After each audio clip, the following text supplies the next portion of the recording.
কোরআনের পক্ষে কথা বলতে যে যদি রক্ত দিতে হয় রক্ত দিতে রাজি, যদি গর্দান দিতে হয় গর্দান দিতে রাজি, তবুও কোনো বাতিলের কাছে মাথা নত করবে না। কথা বলুন ঠিক কিনা?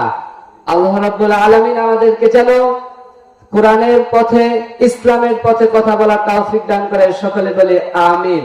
সম্মানিত হাজিরিন, এই পৃথিবী ছেড়ে একদিন চলে যেতে হবে। যতই আমরা ক্ষমতাবান হই আর যতই যাই হই না কেন, আমাদেরকে এই পৃথিবী ছেড়ে একদিন চলে যেতে হবে।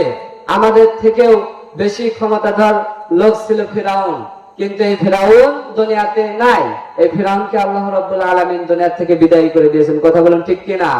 যে ফিরাউনের কথায় মানুষ উঠতো বসতো, সেই ফিরাউনকে আল্লাহ রাব্বুল আলামিন পানিতে চুবাতে চুবাতে দুনিয়া থেকে বিদায় করে দিয়েছেন। অতএব আজ যারা কোরআনের বিপক্ষে কথা বলে, তাদেরকে আমি একটা কথাই বলে যেতে চাই, আজকে থেকে আপনারা তওবা করে ফিরে এসে কোরআনের পক্ষে কথা বলুন।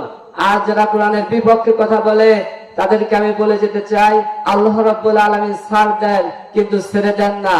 যারা এই কোরআনের বিপক্ষে কথা বলবে, আল্লাহ রাব্বুল আলামিন ফিরাউনের মতো পানিতে চুবাতে চুবাতে দুনিয়া থেকে বিদায় করবে। কথা বলুন ঠিক কিনা? আল্লাহ রাব্বুল আলামিনের হুকুম আহকাম গুলো আমাদেরকে মানার তৌফিক দান করুক।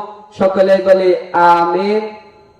আল্লাহ রাব্বুল আলামিন আমাদের সবাইকে 5 ওয়াক্ত নামাজি বানায় দেন। সকলে বলে আমিন। আখির দাওয়ানা আনিল হামদুলিল্লাহি রাব্বিল আলামিন।